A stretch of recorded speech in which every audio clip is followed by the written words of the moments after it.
हम लोग सरकार बनने के बाद हर शिक्षित बेरोजगार व्यक्ति को 8,500 रुपये प्रति माह का उसको हम आर्थिक मदद देंगे 1 साल के लिए। राज्य सरकार और केंद्र सरकार दोनों ने बेरोजगारों को नजरअंदाज किया। हम लोगों ने निर्णय लिया है कि अगर जनता कांग्रेस को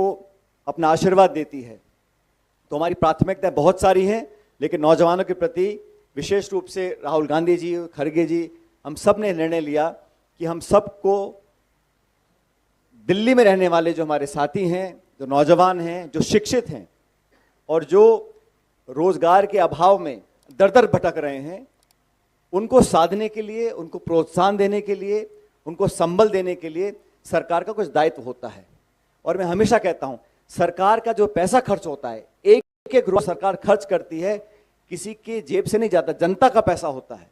तो उसको खर्च करने के लिए बहुत सोच समझ के हमको अपना नीति निर्माण करना चाहिए। इसलिए हमको लगा कि प्राथमिकता नौजवानों को, क्योंकि नौजवान अगर फ्रस्ट्रेट होगा, अगर वो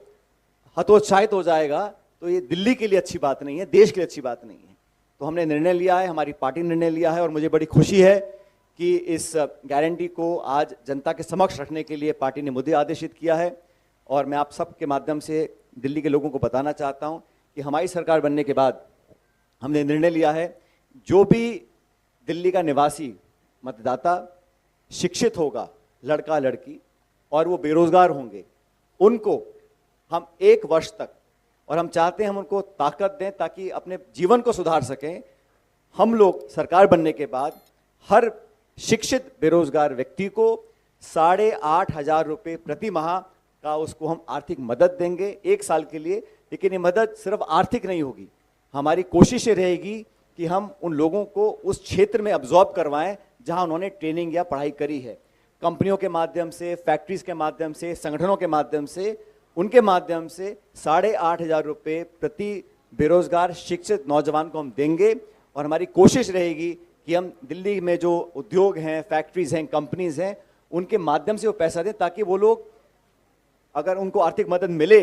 उसके लिए वो काम कर सकें, अपनी स्किल सेट्स को बढ़ा सकें, अपनी कार्यकुशलता को और विकसित कर सकें, ताकि 1 साल समाप्त होने के बाद वो अपने आप उस क्षेत्र में अब्जॉर्ब हो सकें। और रोजगार निर्मित करने का जो काम होता है वो सरकार की पहली प्राथमिकता होनी चाहिए। मुझे खेद है कि राज्य सरकार और केंद्र सरकार दोनों ने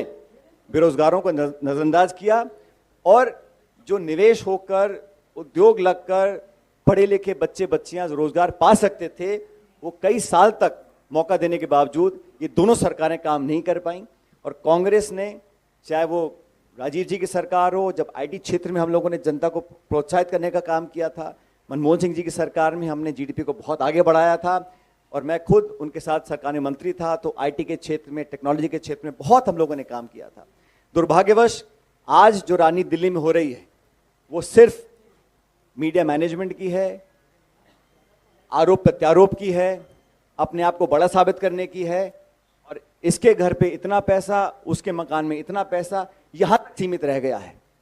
और इसलिए लोग एक बेहतर विकल्प चाहते हैं और मुझे पूरा विश्वास है कि 5 फरवरी को लोग हाथ के निशान पर और कांग्रेस पार्टी को, हमारे इतिहास को, हमारे वर्तमान को, हमारे विजन को, हमारे एजेंडा को पसंद करेंगे और कांग्रेस पार्टी को अच्छे बहुमत के साथ यहां सेवा करने का मौका देंगे।